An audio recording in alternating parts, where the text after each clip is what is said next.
जय श्री हरि विष्णु मित्रों। आज के इस अलौकिक प्रसंग के माध्यम से जानेंगे कि किस पाप के कारण एक विवाहित स्त्री 7 जन्मों के लिए विधवा हो जाती है। प्रिय मित्रों, आज हम आप सभी को एक ऐसी विवाहित स्त्री की कथा सुनाने जा रहा हूं जिसे उसके पाप कर्मों के कारण 7 जन्मों तक विधवा होने का दुख सहना पड़ा। मित्रों, इस कथा को सुनने से हमें कर्मों का महत्व तो समझ में आएगा ही साथ यह कथा हमें सिखाती है कि कैसे हम अपने किए हुए पापों का प्रायश्चित कर सकते हैं और भगवान की भक्ति करके कैसे अपने पापों से मुक्त हो सकते हैं। प्रिय मित्रों, कथा प्रारंभ करने से पहले आप सभी से निवेदन है कि इस कथा को ध्यानपूर्वक पूरा सुने, क्योंकि आधी अधूरी कथा सुनने से आप पाप के भोगी बन जाते हैं और आधा अधूरा ज्ञान मनुष्य के लिए विष के समान घातक होता है। कथा प्रारंभ करने से पहले मैं तीनों लोकों के स्वामी और जगत के संचालक भगवान श्री हरि विष्णु और माता लक्ष्मी से हाथ जोड़कर प्रार्थना करता हूं कि जो भी श्रोतागण इस कथा का श्रवण कर रहे हैं, आप उनके सभी मनोरथ पूर्ण करना और उनके ऊपर आए हुए संकट को हर लेना। तो चलिए मित्रों, इस पावन कथा को सुनकर हम सभी ज्ञान प्राप्त करें। मित्रों, एक दिन भगवान विष्णु क्षीर सागर में माता लक्ष्मी के साथ शेष नाग की शैया पर विराजमान थे। उनके दिव्य सुदर्शन चक्र की आभा से समस्त लोक प्रकाशित हो रहे थे। क्षीर सागर की लहरों की मधुर आवाज और पवन की शीतलता ने वातावरण को आनंदमय बना दिया था। इस दिव्य वातावरण में भगवान विष्णु माता लक्ष्मी के साथ देवलोक के मनमोहक दृश्य का आनंद ले रहे थे।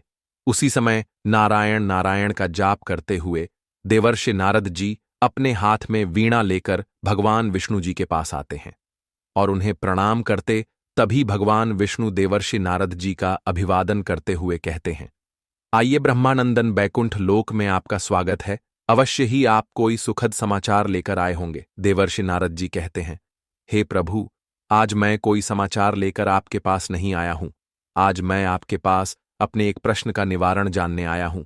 विष्णु जी कहते हैं, हे देवर्षि, आप निसंकोच होकर अपना प्रश्न व्यक्त कीजिए। मैं अवश्य आपके मन में उठ रहे प्रश्न का समाधान करूंगा। देवर्षि नारद जी कहते हैं, हे प्रभु, आप तो अंतर्यामी हैं। आप इस चराचर जगत के संचालक हैं। आप तो सब कुछ जानते हैं। फिर भी आप मेरे ही मुख से प्रश्न सुनना चाहते हैं। तो ठीक है, मैं आपको संपूर्ण वृतांत सुनाता हूं। हे प्रभु, आज मैंने एक बड़ा ही विचित्र दृश्य देखा है। आज जब मैं आकाश मार्ग से देवलोक की ओर जा रहा था तो मैंने पृथ्वी लोक पर देखा कि एक स्त्री अपने मृत पति के शव के पास बैठी हुई थी और जोर जोर से विलाप कर रही थी। उसके विवाह को 1 वर्ष भी नहीं बीते थे और वह जवानी में विधवा हो गई थी। उसके पति की आत्मा को यम के दूत अपने साथ यमलोक ले जा रहे थे।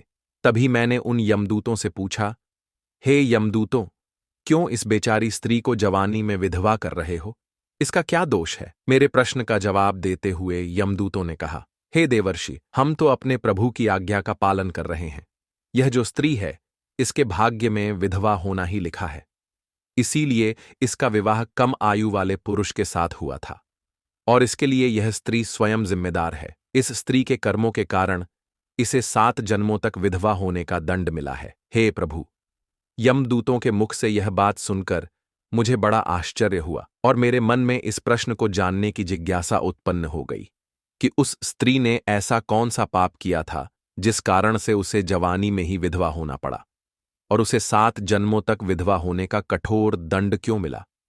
हे प्रभु, अब आप ही मुझे बताइए कि किस पाप के कारण स्त्री को 7 जन्मों तक विधवा होना पड़ता है और उसके किस पाप के कारण उसके पति की मृत्यु हो जाती है। नारद जी का यह प्रश्न सुनकर भगवान विष्णु मंद मुस्कान के साथ बोले, हे देवर्षि, आज आपने अति उत्तम प्रश्न पूछा है। आपके प्रश्न के माध्यम से समस्त संसार की स्त्रियों को यह ज्ञान भी प्राप्त हो जाएगा और आपकी दुविधा भी दूर हो जाएगी। किंतु मैं आपको इस प्रश्न का उत्तर देने से पहले आपको एक कथा सुनाता हूं। इस कथा का श्रवण करने पर आपको आपके सभी प्रश्नों के उत्तर मिल जाएंगे। जो भी स्त्री इस कथा का श्रवण करती है, उसके सभी पाप नष्ट हो जाते हैं और उसका सुहाग सदैव बना रहता है। मित्रों, कथा सुनाते हुए भगवान विष्णु जी कहते हैं, हे देवर्षि, द्वापर युग का अंत हो रहा था और कलयुग का प्रारंभ हो रहा था। उसी समय द्रविण देश में एक अत्यंत ही सुंदर और शोभायमान नगर था। उस नगर में सुरेश नाम का एक धनवान व्यापारी अपनी पत्नी देवलता के साथ रहता था। व्यापारी की पत्नी देवलता अत्यंत ही दयालु स्वभाव की थी। वह सुबह सुबह ब्रह्म मुहूर्त में उठकर नित्य कर्म करके भगवान शिव जी की पूजा करती और उसके बाद गरीबों और जरूरतमंदों को दान पुण्य करती और पक्षियों को दाना डालती थी। उसका जीवन भगवान शिव जी की भक्ति और धर्म के कार्यों में समर्पित था। देवलता अपने पति के साथ सुखमय जीवन व्यतीत कर रही थी। ईश्वर की कृपा से उसके पास किसी चीज की कोई कमी नहीं थी। एक दिन सुरेश व्यापार के लिए दूसरे राज्य में जा रहा था। तभी आसमान में काले बादल छा गए और जोर जोर से बिजली कड़कने लगी और वह आकाशीय बिजली अचानक से सुरेश के ऊपर गिर गई और सुरेश की रास्ते में ही मृत्यु हो गई। जब यह दुखद समाचार देवलता को मिली कि उसके पति की मृत्यु हो गई तो वह फुट फूट कर करुण स्वर में विलाप करने लगी। उसने सोचा कि नियति ने उसके साथ यह अन्याय क्यों किया।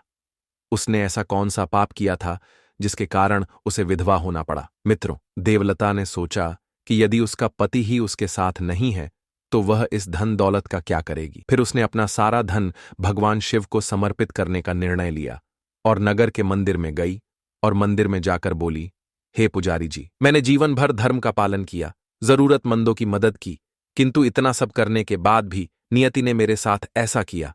मेरा जीवन शोक में डूब गया है। हे पुजारी जी, मैं आज अपनी सारी संपत्ति भगवान शिव जी को समर्पित करने आई हूं।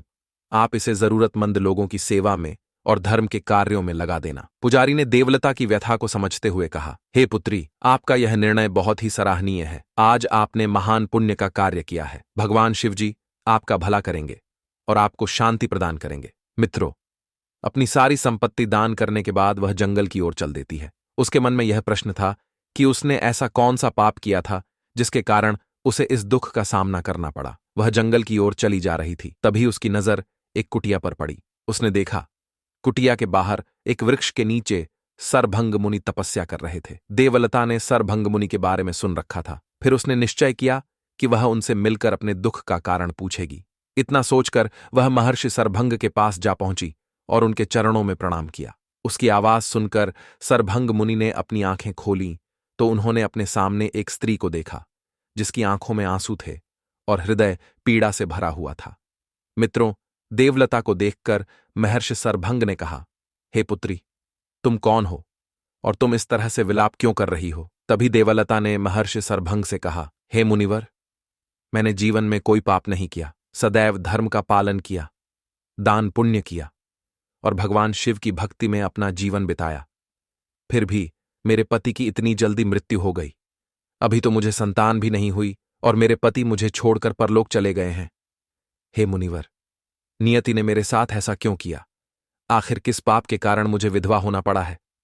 कृपया आप मेरे इस प्रश्न का उत्तर दीजिए। महर्षि सरभंग ने देवलता की बात ध्यान से सुनी और बोले, हे पुत्री, मनुष्य के साथ जो कुछ भी होता है वह उसके प्रारब्ध के अनुसार ही होता है। उसके प्रारब्ध में जो लिखा होता है वही होता है, उसे कोई बदल नहीं सकता। इतना कहकर महर्षि सरभंग अपनी आंखें बंद करते हैं और देवलता के पूर्व जन्म के कर्मों को देखने लगते हैं। कुछ समय बाद उन्होंने अपनी आंखें खोली और बोले, हे पुत्री, तुम्हारे पिछले जन्मों में कुछ ऐसे पाप थे जिनके कारण तुम्हें इस जीवन में यह दुख भोगना पड़ा। मैं तुम्हें उन सभी जन्मों की कथा सुनाता हूं जिससे तुम्हें अपने वर्तमान दुख का कारण समझ में आएगा। यह सुनकर देवलता ने बहुत ही उत्सुकता से कहा, हे मुनिवर, कृपया आप मुझे मेरे पूर्व जन्मों की कथा अवश्य सुनाइए। मैं अपने पूर्व जन्मों में किए हुए पापों को जानना चाहती हूं। फिर महर्षि सरभंग कहते हैं, हे पुत्री, तुम मेरी बातों को ध्यानपूर्वक सुनना। तुम्हारा पहला जन्म चंद्रपुर नाम के नगर में हुआ था। उस समय तुम्हारा नाम सुदेवी था और तुम एक विद्वान ब्राह्मण परिवार में जन्मी थी। जब तुम बड़ी हुई तो तुम्हारे पिता ने सत्यदेव नाम के ब्राह्मण से विवाह करा दिया। ब्राह्मण सत्यदेव को सभी वेदों और पुराणों का कंठस्थ ज्ञान था। वह नित्य सुबह पूजा पाठ करते और वेदों का उच्चारण करते थे। तुम्हारा जीवन सुखमय था और तुमने अपने पति के साथ मिलकर धर्म के अनेक कार्य किए और अपने जीवन में बहुत सा पुण्य अर्जित किया। लेकिन एक दिन जब सत्यदेव पूजा सामग्री लेने जा रहे थे तो रास्ते में जब वह नदी पार कर रहे थे तभी अचानक से पानी का बहाव तेजी से आया और उस नदी ने सत्यदेव को अपने आंचल में समागम कर लिया। तुम अपने पति की मृत्यु के बाद इस मायायुक्त संसार से विरक्त हो गई थी और विधवा होकर तुमने भगवान की पूजा भक्ति की और भगवान की सेवा में लीन हो गई। प्रिय मित्रों, आगे महर्षि सरभंग कहते हैं, हे पुत्री, अब तुम अपने दूसरे जन्म की कथा सुनो। दूसरे जन्म में तुमने साकेत नामक नगर में जन्म लिया। इस जन्म में तुम्हारा नाम वैशाली था और तुमने एक धनी व्यापारी से विवाह किया। उस व्यापारी ने अपने व्यापार में अपार सफलता पाई और बहुत सा धन अर्जित किया, लेकिन उसके बाद भी उसके अंदर लोभ था। एक दिन वह व्यापार के लिए दूसरे राज्य में गया और वहां से व्यापार करके अपने साथ बहुत सा धन लेकर आ रहा था। रास्ते में उसे कुछ लुटेरे मिल जाते हैं और वह उस व्यापारी की हत्या कर देते हैं और उसके पास का सारा धन लेकर चले जाते हैं। हे पुत्री, अधिक धन के लोभ के कारण उसकी मृत्यु हो जाती है। तुमने इस जीवन में भी धर्म का पालन किया और विधवा रहकर भगवान की भक्ति की और दान पुण्य किया। महर्षि सरभंग ने कहा, हे पुत्री, अब तुम अपने तीसरे जन्म के बारे में सुनो। तीसरे जन्म में तुमने उज्जैन नगरी में एक धनवान किसान के घर में जन्म लिया था। तुम्हारा विवाह सोमदत्त नाम के लड़के के साथ हुआ था। एक दिन सोमदत्त को भोजन करते समय अचानक से हृदय आघात हुआ और उसकी मृत्यु हो गई। मृत्यु से पूर्व सोमदत्त ने अंतिम समय में अपनी पत्नी से कहा, हे प्रिय, मैं जानता हूं कि मेरा समय आ गया है, लेकिन तुम्हें धैर्य रखना चाहिए और धर्म के मार्ग पर चलते रहना चाहिए। तभी उसकी पत्नी ने रोते हुए कहा, हे स्वामी, मैं आपके बिना यह जीवन कैसे जीऊंगी? आपके बिना मेरा जीवन नरक के समान व्यतीत होगा, किंतु मैं आपके निर्देशों का पालन करूंगी और धर्म का मार्ग कभी नहीं छोड़ूंगी। मित्रों, महर्षि सरभंग कहते हैं, हे पुत्री, इस प्रकार से तुमने इस जीवन में भी धर्म का पालन किया और विधवा होकर भगवान की सेवा में लीन हो गई। हे पुत्री, अब तुम अपने चौथे जन्म के बारे में सुनो। चौथे जन्म में तुमने अयोध्या के समीप एक नगर में क्षत्रिय परिवार में पद्मिनी के रूप में जन्म लिया। तुमने अग्रसेन नामक राजा से विवाह किया, जो अत्यंत पराक्रमी और धर्मनिष्ठ थे। उनके राज्य में चारों तरफ सुख और शांति थी। राजा अग्रसेन के नगर में हिरण और शेर एक ही घाट पर पानी पीते थे। राजा अग्रसेन को राज्य की प्रजा बहुत प्रेम करती थी। हे पुत्री, तुम दोनों ने एक साथ धर्म और समाज के लिए अनेक कार्य किए। फिर एक दिन अचानक से पड़ोसी राज्य ने राजा अग्रसेन के राज्य पर आक्रमण कर दिया। अपने प्रजा की रक्षा के लिए राजा अग्रसेन युद्ध के लिए तैयारी करने लगा। तभी उसकी पत्नी पद्मिनी उसके पास आती है और उसे युद्ध क्षेत्र में जाने से रोकती है। तब वह अपनी पत्नी को समझाते हुए कहता है, हे प्रिय, शत्रु से अपनी प्रजा की रक्षा करना यह राजा का प्रथम कर्तव्य होता है। तुम मुझे मेरे कर्तव्य को करने से मत रोको, बस तुम धैर्य रखो और मेरी अनुपस्थिति में राज्य का ध्यान रखना। फिर उसकी पत्नी पद्मिनी ने अपनी चिंता प्रकट करते हुए कहा, हे प्रियवर, आपके बिना मैं अपने जीवन की कल्पना भी नहीं कर सकती, लेकिन इसके बाद भी मैं आपकी आज्ञा का पालन करूंगी और सदैव धर्म का पालन करूंगी। फिर अग्रसेन अपनी सेना के साथ युद्ध लड़ने के लिए चला जाता है। राजा अग्रसेन की सेना ने युद्ध में विजय प्राप्त की, परंतु राजा अग्रसेन को वीर गति की प्राप्ति हो गई। आगे महर्षि सरभंग कहते हैं, हे पुत्री, तुमने इस जीवन में भी विधवा होकर धर्म का पालन किया और अपने पति के आदर्शों का अनुसरण किया। अब तुम अपने पांचवें जन्म के विषय में सुनो। पांचवें जन्म में तुमने चंद्रप्रभा नामक कन्या के रूप में एक सन्यासी के घर में जन्म लिया। जब तुम विवाह के योग्य हुई तो तुम्हारा विवाह अत्रि नामक ब्राह्मण के साथ हुआ। ब्राह्मण अत्रि सदैव भक्ति और साधना में लीन रहते थे। उनके साथ तुम्हारा जीवन धर्म और तपस्या में बीत रहा था। लेकिन एक दिन जब महर्षि अत्रि भगवान की आराधना कर रहे थे, तभी उन्हें एक विषैले सर्प ने डंस लिया और उनकी मृत्यु हो गई। तुमने इस जीवन में भी विधवा रहकर तप और धर्म का पालन किया। महर्षि अत्रि ने अंतिम समय में चंद्रप्रभा से कहा, हे प्रिय, मेरी तपस्या अब समाप्त हो गई है। तुमने सदैव मेरा साथ दिया और मेरी तपस्या में सहयोग किया। मैं तुमसे आग्रह करता हूं कि तुम इसी प्रकार धर्म का पालन करती रहना। चंद्रप्रभा ने अश्रुपूर्ण नेत्रों से कहा, हे स्वामी, आपके बिना यह तपस्या का मार्ग अत्यंत ही दुर्लभ होगा, लेकिन मैं आपके निर्देशों का पालन करूंगी। महर्षि सरभंग कहने लगे, हे पुत्री, अब मैं तुम्हें तुम्हारे छठे जन्म के विषय में सुनाता हूं। छठे जन्म में तुमने द्वारका के एक व्यापारी परिवार में जन्म लिया। तुम्हारा विवाह देवधर नामक व्यापारी से हुआ, जो व्यापार में अत्यंत सफल थे। तुम्हारा जीवन सुखमय था। लेकिन एक दिन देवधर की हृदय आघात से अचानक मृत्यु हो गई। तुमने इस जीवन में भी विधवा होकर भगवान की भक्ति की और धर्म का पालन किया। मित्रों, आगे महर्षि सरभंग कहते हैं, हे पुत्री, अब मैंने तुम्हें तुम्हारे 6 जन्मों के विषय में बता चुका हूं। अब मैं तुम्हारे उस जन्म के बारे में बताता हूं जो इन 6 जन्मों से पहले हुआ था। उस जन्म में तुमने एक ऐसा घोर पाप किया था जिस कारण से तुम्हें 7 जन्मों तक विधवा होने का पाप भोगना पड़ा। हे पुत्री, अब तुम उस जन्म का वृतांत ध्यान से सुनो। तुम उस जन्म में वीरपुर नामक नगर में एक धनवान व्यापारी की बेटी थी। तुम्हारा नाम कामिनी था। कामिनी अत्यंत सुंदर थी, लेकिन उसकी सुंदरता के साथ साथ उसमें अहंकार, लालच और कठोरता भी थी। उसने कभी धर्म और मर्यादा का पालन नहीं किया और सदैव अपने सुख और इच्छाओं को पूरा करने में लगी रहती थी। हे पुत्री, अब तुम कामिनी की कथा को सुनो। कुछ समय बाद जब कामिनी बड़ी हुई तो उसके पिता ने उसका विवाह एक अत्यंत गुणवान, धर्मपरायण और सदाचारी युवक देवपाल से करा दिया। देवपाल सत्यवादी, दयालु और भगवान का अनन्य भक्त था। वह सदैव अपनी पत्नी का बहुत सम्मान करता और उसे सुखी रखने का प्रयास करता रहता था। लेकिन कामिनी को उसका यह धार्मिक और सरल स्वभाव पसंद नहीं था। वह हमेशा उससे असंतुष्ट रहती और अपमान करती थी।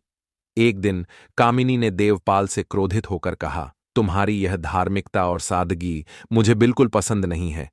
न तुम्हारे पास धन है, ना ही तुम मुझे वह सुख दे पाते हो जिसकी मुझे जरूरत है। मैं इस नीरस जीवन से तंग आ चुकी हूं। अपनी पत्नी के ऐसे कठोर शब्द सुनकर देवपाल ने शांत स्वर में उत्तर दिया, हे प्रिय, धन और सुख सुविधाएं जीवन का सार नहीं है। सच्चा सुख धर्म और सत्य के मार्ग पर चलने से मिलता है। मैं तुम्हें सांसारिक सुख देने में भले ही असमर्थ हूं, लेकिन मैं तुम्हारे प्रति सच्चा और समर्पित हूं। लेकिन कामिनी ने अपने पति की बातों को अनसुना कर दिया और अपने मन में उसके प्रति और भी कटुता भर ली। फिर कुछ समय बाद कामिनी की मुलाकात एक धनी और सुंदर युवक चैतन्य से हुई। चैतन्य अपने धन और ऐश्वर्य के लिए प्रसिद्ध था, लेकिन उसका चरित्र दूषित था। कामिनी चैतन्य के धन और शानो शौकत से प्रभावित होकर उसके प्रति आकर्षित हो गई। फिर एक दिन कामिनी ने अपने पति देवपाल से कठोरता से कहा, मैं अब तेरे साथ एक भी पल नहीं रह सकती। मैं अपना बचा हुआ जीवन चैतन्य के साथ बिताना चाहती हूं, जहां मुझे वह सब मिलेगा जिसकी मैंने हमेशा से कल्पना की है। अपनी पत्नी की यह बात सुनकर देवपाल बहुत दुखी हुआ और अपनी पत्नी को समझाते हुए बोला, हे प्रिय, तुम जो करने जा रही हो वह धर्म और मर्यादा के विरुद्ध है। तुम्हारा यह घृणित कार्य एक दिन हम दोनों के विनाश का कारण बनेगा। मैं तुमसे हाथ जोड़कर प्रार्थना करता हूं कि इस दूषित मार्ग पर ना जाओ। लेकिन कामिनी ने अपने पति की एक भी बात नहीं सुनी और चैतन्य के पास चली गई। उसने समाज, धर्म और अपने कर्तव्यों की परवाह किए बिना अपने सुख के लिए यह कदम उठाया। कामिनी चैतन्य के साथ उसके आलीशान घर में निवास करने लगी। चैतन्य कामिनी से बिल्कुल भी प्रेम नहीं करता था। वह तो केवल उसका उपभोग करना चाहता था। वह कामिनी की मूर्खता का फायदा उठाते हुए उसके साथ अनेक बार संबंध बनाया, किंतु कामिनी यह नहीं जानती थी कि चैतन्य केवल उसका उपभोग कर रहा था। जब उसका मन कामिनी से भर गया तो वह दूसरी लड़की को अपने घर लाने लगा। एक दिन कामिनी ने देखा कि चैतन्य एक सुंदर स्त्री को अपने कक्ष में लेकर आया है और वह उसके साथ विहार कर रहा है। यह दृश्य देखकर कामिनी के हाथ पैर कांपने लगे और वह आश्चर्यचकित होकर चैतन्य के कक्ष की ओर देख रही थी। उसे समझ में आ चुका था कि चैतन्य ने उसके साथ छल किया है। वह वास्तव में एक दुष्ट और स्वार्थी व्यक्ति है। उसने केवल अपने सुख के लिए मुझे इस्तेमाल किया और फिर छोड़ दिया। मित्रों, इस अपमान और धोखे से कामिनी बहुत दुखी हुई और उसे अपनी गलती पर बहुत पश्चाताप हुआ। उसने अपनी मूर्खता के कारण अपने पति के साथ विश्वासघात किया था, जिसका दुष्परिणाम उसे भुगतना पड़ा। वह उदास होकर जमीन पर बैठ गई और करुण स्वर में जोर जोर से विलाप करने लगी, किंतु अब कर भी क्या सकती थी। अब समय हाथ से जा चुका था। उसके पास अन्य कोई रास्ता नहीं बचा था। फिर एक दिन इस असहाय और अपमान से दुखी होकर कामिनी ने आत्महत्या कर ली। मित्रों, आगे महर्षि सरभंग कहते हैं, हे पुत्री, उस जन्म में जब कामिनी के रूप में तुम्हारी मृत्यु हुई तो यमदूत तुम्हें यमराज के समक्ष ले गए। जब यमलोक में चित्रगुप्त ने तुम्हारी किए हुए कर्मों का लेखा जोखा यमराज को सुनाया तो तुम्हारे पाप कर्मों को देखकर यमराज क्रोधित होकर बोले, हे स्त्री, तुमने अपने धर्मपरायण पति का त्याग करके अधर्म का मार्ग चुना। तुमने अपने कर्तव्यों का पालन नहीं किया और अपने अहंकार और लालच के कारण अनेक पाप किए हैं। जो स्त्री अपने सत्यवादी और धर्मपरायण पति का त्याग करके पराये पुरुष के साथ संबंध बनाती है, उसे महापाप लगता है। इसलिए मैं तुम्हें श्राप देता हूं कि अगले 7 जन्मों तक तुम विधवा रहोगी और अपने पापों का फल भुगतोगी। यमराज के क्रोध से और उनके मुख से ऐसा शब्द सुनकर कामिनी डर गई। यमराज के सामने क्षमा मांगने लगी, हे प्रभु, मुझे क्षमा कर दीजिए। मैंने अज्ञान और अहंकार में आकर यह घोर पाप किया। कृपया मुझे क्षमा करें और मुझे इस श्राप से मुक्त करें। यमराज ने कठोर स्वर में कहा, हे दुराचारिणी स्त्री, तुमने अपने इस आचरण से समस्त स्त्री जाति को अपमानित किया है। तुझे तेरे किए की सजा अवश्य मिलेगी और तुझे अपने कर्मों का फल भोगना ही होगा। यदि तू अगले 7 जन्मों में भगवान की सच्ची भक्ति और धर्म का पालन करेगी तो तुझे इस पाप से मुक्ति मिल जाएगी और तुझे मोक्ष की प्राप्ति होगी। प्रिय मित्रों, आगे महर्षि सरभंग ने कहा, हे पुत्री, इस प्रकार से उस जन्म में कामिनी के रूप में तुमने जो पाप किया था, उसी पाप के कारण तुम्हें 7 जन्मों तक विधवा होना पड़ा है। अब यह तुम्हारा 7वां और अंतिम जन्म है। इस जीवन में तुमने धर्म और भक्ति के मार्ग पर चलकर अपने पापों का प्रायश्चित किया है। अब तुम इस पाप से मुक्त हो जाओगी और मृत्यु के बाद तुम्हें मोक्ष की प्राप्ति होगी और अगले जन्म में तुम्हें सुख और शांति प्राप्त होगी। देवलता ने महर्षि सरभंग के चरणों में प्रणाम करते हुए कहा, हे मुनिवर, आज आपने मेरे जीवन की सच्चाई बताकर और मुझे मेरे किए हुए पाप का बोध कराकर मेरे ऊपर बहुत बड़ा उपकार किया है। मैं आपको बारंबार प्रणाम करती हूं। अब मैं इस जीवन में भगवान शिव की भक्ति में और अधिक गहराई से डूब जाऊंगी और नित्य भगवान की सच्चे मन से आराधना करूंगी। फिर महर्षि सरभंग ने देवलता को आशीर्वाद देते हुए कहा, हे पुत्री, तुमने इन 7 जन्मों में कोई पाप नहीं किया है। तुमने सदा ही पुण्य के काम किए, दूसरों की मदद की है। इसीलिए अब तुम्हारा कल्याण ही होगा और तुम अपने किए हुए पापों से मुक्त हो जाओगी। फिर देवलता महर्षि सरभंग से आशीर्वाद प्राप्त करके उन्हें प्रणाम करती है और अपने घर वापस लौट आती है। आश्रम से लौटने के बाद देवलता का जीवन पूरी तरह से बदल गया। अब वह अपने जीवन के हर क्षण को भगवान शिव जी की भक्ति और धर्म के कार्यों में समर्पित करने लगी। उसका हृदय शांत था और उसने अपने जीवन में मिलने वाले दुखों को भगवान का प्रसाद मानकर स्वीकार कर लिया। वह जान चुकी थी कि उसके पिछले जन्मों के पापों का फल ही उसे इस जन्म में भोगना पड़ा था, लेकिन अब उसे मुक्ति की प्राप्ति होने वाली थी। मित्रों, उस नगर के लोग देवलता की भक्ति और धर्मनिष्ठा की सराहना करते थे और उसकी सेवा भक्ति का उदाहरण देते थे। देवलता ने अपने जीवन का हर क्षण दान, सेवा और भक्ति में लगा दिया। धीरे धीरे उसके शारीरिक जीवन का अंतिम समय निकट आ गया और अंत समय में उसने भगवान शिव जी का स्मरण किया और उनके चरणों में अपने जीवन को समर्पित कर दिया। देवलता ने अपने अंतिम क्षणों में अपने प्रियजनों से कहा, हे मेरे प्रियजनों, मैंने अपने जीवन में जो कुछ भी सीखा वह यही है कि धर्म और सत्य का मार्ग ही सही मार्ग है। कभी भी लालच में आकर धर्म और सत्य का मार्ग नहीं छोड़ना चाहिए। धर्म और सत्य का मार्ग ही हमें मोक्ष की प्राप्ति दिलाता है। आज मुझे ईश्वर की कृपा से इस जीवन में अपने पापों का प्रायश्चित करने का अवसर मिला। मैं आप सभी से यही प्रार्थना करती हूं कि आप भी अपने जीवन में धर्म का पालन करें, लोगों की मदद करें और भगवान की भक्ति में लीन रहे। इतना कहकर उसने भगवान का नाम लिया और इस नश्वर संसार से विदा ली। जैसे ही उसका जीवन समाप्त हुआ, उसकी आत्मा एक दिव्य प्रकाश में विलीन हो गई और भगवान श्री हरि के चरणों में चली गई। मित्रों, इस प्रकार से उसके पिछले जन्मों के सारे पाप समाप्त हो गए और उसे मोक्ष की प्राप्ति हुई। कथा समाप्त करते हुए भगवान विष्णु जी देवर्षि नारद से कहते हैं, हे देवर्षि, यह कथा इस बात का प्रमाण है कि मनुष्यों को उनके पूर्व जन्म के कर्मों का फल अवश्य भुगतना पड़ता है, चाहे वह किसी भी रूप में भोगे। लेकिन धर्म और भक्ति का मार्ग मनुष्य को मुक्ति की ओर ले जाता है। जो व्यक्ति धर्म के मार्ग पर चलता है वह अपने पापों से मुक्ति पा लेता है।